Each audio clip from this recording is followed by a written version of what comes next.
I can still remember the exact smell of that small bathroom, a mix of lavender soap and the faint metallic scent of the pregnancy test. I was holding with trembling hands. It was a cold December morning. The city outside our apartment window was covered in a light fog. I had woken up feeling unusually nauseous for the 4th day in a row. Something in my heart already knew before I even took the test. 2 bright pink lines appeared within seconds. I stood there frozen, staring at them. As tears blurred my vision, my legs felt weak. I slowly slid down to the cold tiled floor. One hand pressed against my still flat stomach, whispering again and again, "I'm going to be a mother." The emotions that rushed through me were overwhelming, pure joy mixed with fear, excitement mixed with nervousness. I had dreamed of this moment since I was a little girl, and now it was real. I was carrying the child of the man I had loved with every piece of my soul for the past 6 years. His name was Alex. We had met in college. He was the charming, ambitious guy who always knew how to make me laugh even on my worst days. We got married 3 years later in a beautiful garden ceremony surrounded by family and friends. Everyone called us the perfect couple. I believed them. For the first few years of our marriage, life felt like a fairy tale. We had a small but cozy apartment in the city. I worked as a graphic designer from home, and he had a good job at a marketing firm. We traveled on weekends, cooked together at night, and talked about our future until the early hours of the morning. He would rub my feet after long days and call me his queen. I felt safe. I felt loved.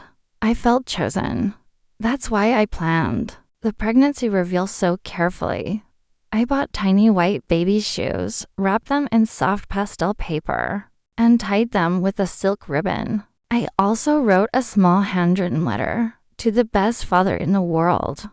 Our greatest adventure begins when Alex finally came home that evening. I could barely hide my excitement. My hands were shaking as I asked him to close his eyes. I placed the little box in his hands. When he opened it, for a few precious seconds, I saw pure joy on his face. He looked at me with wide eyes, pulled me into his arms, and hugged me so tightly I could feel his heartbeat. He kissed my forehead, my cheeks, and then my lips. "We're really doing this, Sarah. I'm going to be a dad." His voice cracked with emotion. In that moment, everything felt perfect. I cried happy tears into his chest while he gently placed his hand on my stomach and whispered promises of being the best father, of building a beautiful life together, of never leaving my side. We spent the rest of that night dreaming. We talked about baby names, Emma for a girl, Noah for a boy. We discussed nursery colors, which hospital would be best, and how we would tell our parents. He even canceled his plans for the next day so we could go shopping for maternity clothes. I went to bed that night feeling like the luckiest woman alive. My hand rested on my stomach as I fell asleep with a smile, completely unaware that the man sleeping beside me had already started breaking our family before it had even begun. Because while I was lost in the magic of new life growing inside me, he was lost in someone else. What I didn't know then was that for the past few months, another woman named Lena had slowly been taking my place in his heart and in his bed. While I was researching baby development and planning our future, he was sending her good morning texts and meeting her in hotel rooms after work. My name is Sarah. And this is the story of how my beautiful dream turned into my darkest nightmare. How my heart was shattered while I was carrying his child. And how I found the strength to rebuild my life in silence, with a revenge so quiet, so powerful, that it shocked everyone who knew us. The first trimester was hell. Morning sickness hit me like a truck. I could barely keep water down. Yet I still tried to be the perfect wife. I cooked his favorite meals, kept the house spotless, and rubbed my growing belly every night while telling our unborn baby stories about how amazing their father was. He started coming home later and later.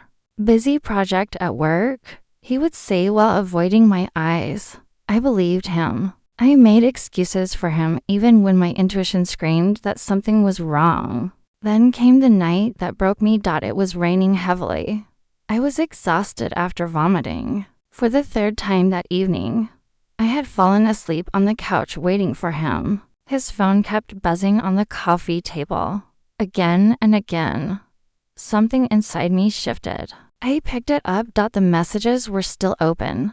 Lena, I can't stop thinking about last night. When can I see you again? Him. Soon, baby. Sarah's been so moody lately. Pregnancy is making her unbearable. I need you. Lena, leave her. You deserve better. Him. I'm working on it. Just be patient. I read hundreds of messages. Photos of them together. Hotel receipts. Voice notes where he laughed about how I had let myself go since getting pregnant. My body was changing to create life, and he was mocking it. I slid down the wall and sat on the cold floor, one hand on my belly, the other covering my mouth so I wouldn't scream. Our baby kicked hard at that exact moment, as if she could feel her mother's heart shattering into 1,000 pieces. When he came home at 2 a.m., smelling of another woman's perfume, I didn't confront him immediately. I studied his face, the same man I had loved, sacrificed for, and trusted completely, now looked like a stranger. The next few months were pure torture. I lived in silent agony. Every time he touched my belly, I felt nausea that had nothing to do with pregnancy. I smiled in front of our families while dying inside. I attended doctor appointments alone more often than not. But pain has a strange way of transforming a woman. In the middle of all that darkness, I made a decision. I would not let his betrayal define me or damage my child.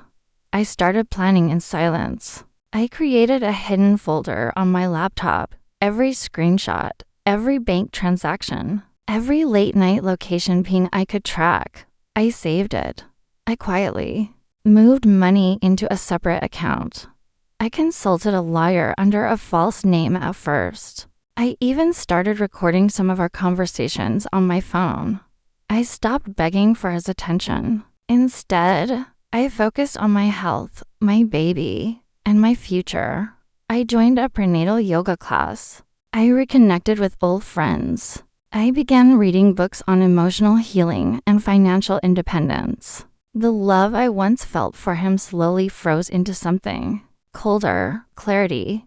He noticed the change. "You've become so distant," he complained one night. I just looked at him and said, "I'm just focusing on the baby." He had no idea I was preparing to build a life without him. I waited until I was 8 months pregnant, heavy, strong, and ready. That Friday evening, I cooked his favorite meal one last time. I set the table beautifully. When he came home, I greeted him with the same soft smile I had perfected over the months. After dinner, I placed my phone on the table and pressed play. It was his own voice, clear as day, telling Lena how much he regretted getting me pregnant and how he wished he could start over with her. His fork dropped. His face turned ghostly white. Before he could speak, I slid the thick folder across the table. Months of proof, messages, photos, hotel bookings, financial records, divorce papers already drafted by my lawyer.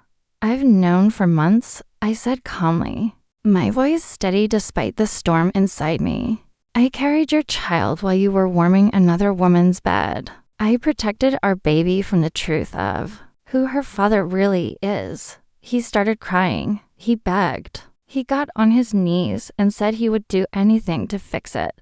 He blamed work stress. He blamed Lena. He even tried to blame me again. I looked at him with pity and said, "The only thing I want from you now is to sign these papers and stay away until the court decides what kind of father you're allowed to be." I moved out the following week with the help of my sister and two close friends. The truth spread quietly but powerfully through our circles. People who once praised him as a great husband now looked at him with disgust. Lena eventually found out the full truth, that I had been pregnant the entire time he was with her. She was furious. She blocked him and even sent me a message saying she never would have gotten involved if she had known.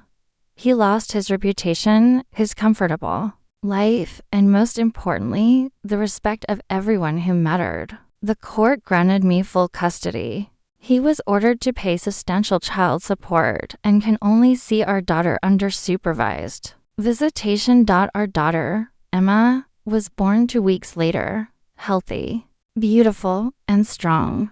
The first time I held her, all the pain felt worth it. She became my reason for everything. 2 years have passed now. Emma is a happy, talkative toddler who loves dancing and strawberries. She calls me Mama with so much love that it heals something inside me every single time. We have our own little apartment filled with light, laughter, and peace. I finished my degree, started a small business from home, and built a life I'm truly proud of.